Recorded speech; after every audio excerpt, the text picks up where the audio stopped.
Alright, welcome to episode 27 of What If Civilization Started Over. So, in the last episode, we had one major war over here in Rome. So, we head down to where Rome was. They're not here anymore. As the Bulgarians, the Greeks, and the Turkish have removed their country and they're entirely gone now. So, cool. Yeah, so that was pretty big for the world. They're now a non existent country. Also, major cities done for some reason, but oh well. If we look at. What's this layer? Top 10. You're not meant to be on this. This is meant to be Denmark. So just the history books. That was meant to be Denmark. So let's just change that. From Caucasia to Denmark. What layer was on there? I don't know.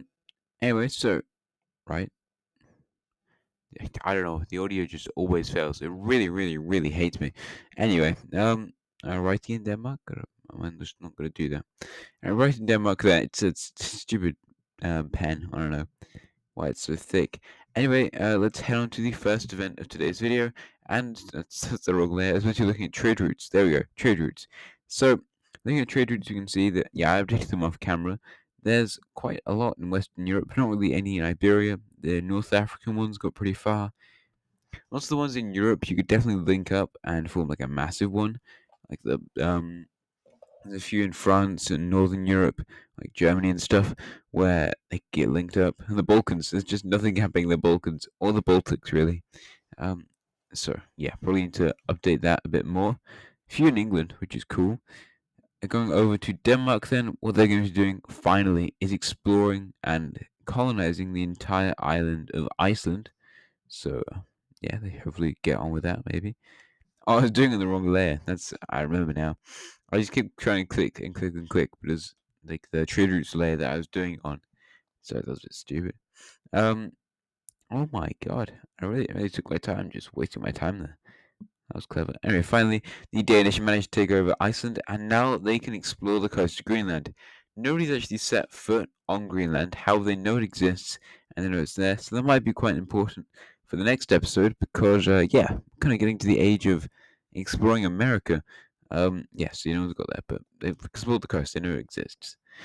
We're in, like, the 1450s, I suppose, at this point, maybe, which is, I don't know, they got there like 1492. That's when the Spanish arrived in America. So we'll see what happens in the next episode. Anyway, let's head over from Western Europe all the way over to East Asia. Because over here in East Asia, we're going to have another war. We return to a pretty historic nation, being the Shanghai country, and they would like to restore their old empire. They've not been a strong country for a very long time, so in order to do that, they've got to attack their one neighbor who's not in an alliance, because they're definitely going to lose to the what shape is that? Do they have a parallelogram? I don't even know which shape each alliance is. So the Shanghai country will invade into the red sort of. Is that the Changdong Peninsula? I think it is. They invade into there. They take one major city pretty quickly, and then they finally surround and take the second one. They do not manage to push over to the Yellow Sea, but they take a majority of the red team over. So that's pretty good for them. However, there's another country to their south who's made their alliance, their entire sort of character, about stopping expansionism within Asia and kind of just stopping the Shanghai country, who betrayed their allies and attacked other countries. And it's, of course, the Orange team. So the Orange team will take action against the Shanghai country to try and protect East Asia from war and brutality and stuff like that. So they begin their invasion in the southern areas, quickly taking a major city right on their border, invading the sort of like the southern point of Shanghai where they kind of surround them, and just generally kind of try to invade across their border. Not too easy because it's a pretty big border, and Shanghai's they're a middle power sort of country. They're not incredibly weak, but they're not strong really either. Maybe they're like modern day Slovakia, that sort of level of strength, I suppose. But maybe like Czechia or let's say Estonia, but Czech is stronger than Estonia. Anyway, the purple and the blue countries will obviously be joining this war as well. They're on the same side of the orange team, and although it's a defensive alliance, they have the same sort of ideals. So the Shanghai country makes a very good invasion into the purple team, who is one of the poorest countries in the world at this point, taking the capital city very easily. However, with blue team troops arriving on the front, although they're not very good, because it's the blue team, they do manage to do an effective pushback. Most of the blue team's troops were in the south because that's where the capital is, that's where they're garrisoned. However, they managed to kind of push back through the central part of the Shanghai invasion. So, carrying on with the orange team, then they start to near the capital city of the Shanghai country. Over here in the north, you see the red team managed to push back a bit. Their military is kind of destroyed, but they had some in the capital who just kind of didn't go and fight.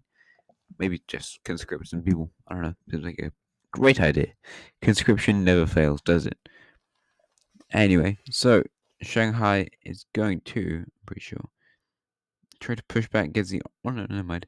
The orange team. Hey, they push back against the orange team. How the orange team makes a pretty effective invasion towards this lake, capturing everyone who tries to cross the lake by escaping from the capital city. Although I probably escaped to Japan, so I don't know. The purple team and the blue team make a combined effort to push back against the Shanghai country. How they do not recover the capital city, but the orange team's invasion into southern Shanghai is renewed and even more powerful. Heading up north, the red team manages to push back the Shanghai country pretty much entirely out of their nation, actually entirely out of their country now, and this means that they can start. No, they're not entirely out of their country. Is it? I can't really see on this recording I've got here. I can't really see that very well. But don't worry, that'll be fine.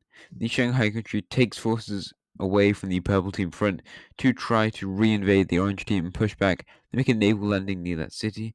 However, with the red team fully annexing the old territory they used to have like a few months ago, they can start their invasion into Shanghai. So, yeah, Shanghai's kind of screwed at this point.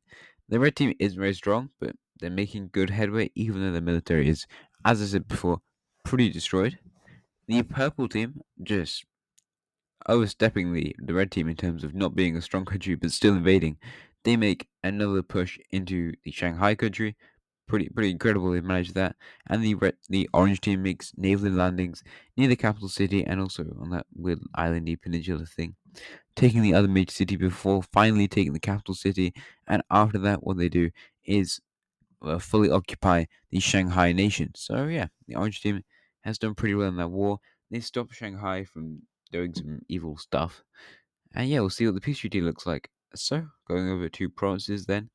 Let's start off with the red team because they got attacked. They're probably not going to take that much land. They know they didn't do a whole lot of fighting other than just existing and taking blows. So that's probably going to be their role. Well, that was their role in the conflict. Anyway, in the peace treaty, then, what we see happening is them just taking these four provinces that are south of their border. It's not a whole load of land, but it's not bad land. It's pretty good land, in fact. Some nice little coastal stuff, and the nation's a bit larger towards the south, which is good if somebody ever invades them from the south again. Although I'm not really sure Shanghai is going to be invading anyone else for a very long time. The purple team takes four cities on their border, and the blue team gets absolutely nothing, even for their hard work. And the orange team takes over the remainder of the Shanghai country. So with that, Shanghai is now gone. The orange team is even stronger. They're probably on the same level as Korea now. I mean, they kind of were before, but meh. Despite this sort of action, Korea is going to have to try and make a counter move against the orange team, who is now really becoming their rival. And in that sort of strand, what they're going to do is just take over the Kuril Islands, or the southern part of the Kuril Islands. Not anything crazy. I think it's going to bring them much to their economy. They'd definitely be useful in the future if they ever get involved in a Cold War sort of scenario. Well, it depends who with. But they also invaded into South Sakhalin, occupying that and colonizing it. So Japan owns South Sakhalin again. Pretty cool. Although the Amur Far East country will also take over the northern part of Siberia. Now we can head over to. We actually was going to do major cities. Top 10 rankings again because I don't think I read them out last time. So number one is I hardly see this on it, Persia.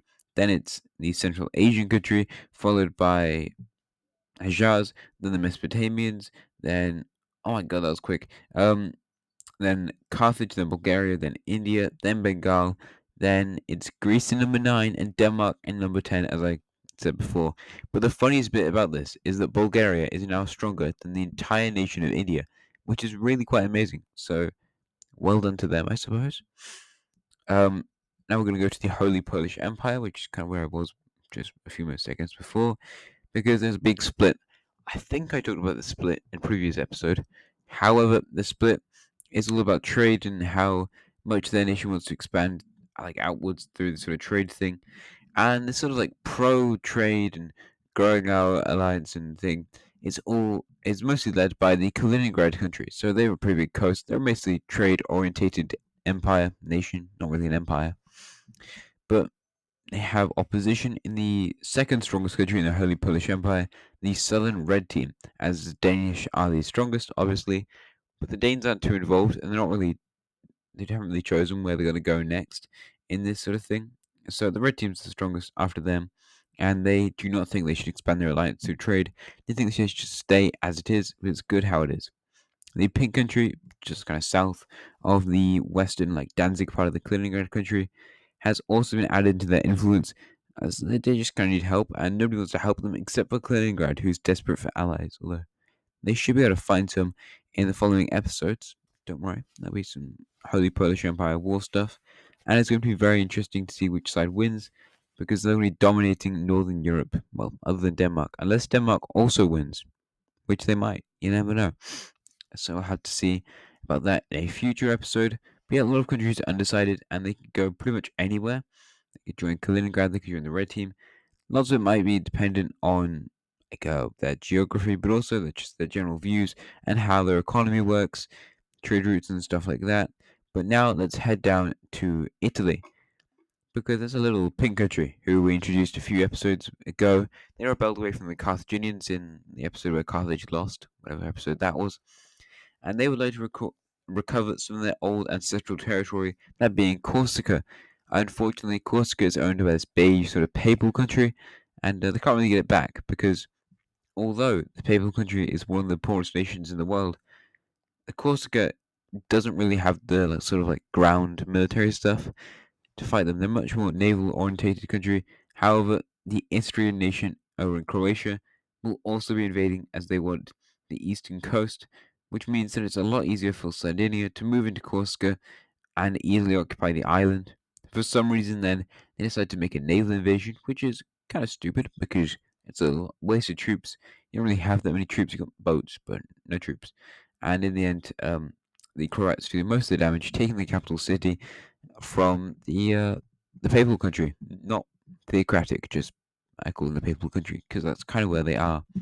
So there's one coastal province left in the beige country. And we're going to take the one next to it as well. And also, I think I might give them that inland one because I'm not really sure how it's going to look. And of course, Sardinia is going to take Corsica. Just that's why they joined the war. It makes a lot of sense. Um, but yeah, let's get the Croat nation. Just another very very small province. It's only a little one on the border of the northern Italian country. This color I recently changed just because it matched too much with the southern French country. So that's why I changed that. Anyway, yeah, they have all the Tyrrhenian Islands. Isn't that what it is? Yeah, Corsica, Sardinia, maybe the Balearic Islands in that sea. Never mind, I might be stupid. Anyway, for basically our final event of this video, we are going to be heading over to northern India. The Iranians or Persians have two allies in this area with these sort of beige, maybe everyone's beige now. Beige country, yeah. They expand them up to the Himalayas, which is where those lakes are, because lakes come from mountains, arets and quarries and stuff like that. Oh well. The green country will also expand, becoming like a Spinosaurus creature, and the pink salmonish country without support from another great power, which is Persia. Well, they kind of are because they're the strongest country, so they basically are. Without support, they will extend their way up here, which is probably the biggest amount of land. They are probably the strongest, though, although no one's supporting them. But oh well. Bengal has most of its territory not in Bengal, which is interesting. How are they going to expand the area? Because they're probably like suffering a bit. It's kind of like Austria-Hungary, I suppose, except they just kind of view all of Myanmar and southern China and parts of Thailand and Laos as Bengal. So Bengal is pretty big in this world. Anyway, I was looking at ideology because I kind of forgot what ideology the Salmonish country was, but there's a big, cool belt of council countries, five in fact, although most of them are pretty poor, other than India and Bengal, who are reasonably strong. Also, the only aristocratic nations are in Asia, in the yellow, red, and pinkish nation in Vietnam. So that's pretty interesting. Most of the nations in Europe are monarchist. Also got the ones in the Middle East. Has a few theocratic ones there. Also in Europe, of course, you've got theocracies in the Druidic world. Druidic world, what? Which is cool, I guess. I don't know, it's alright. So there's that. And I suppose that is probably where I'm going to end it off in today's episode. So if you like the video, please like and subscribe, and join us next time. Have a nice rest of your day. Goodbye.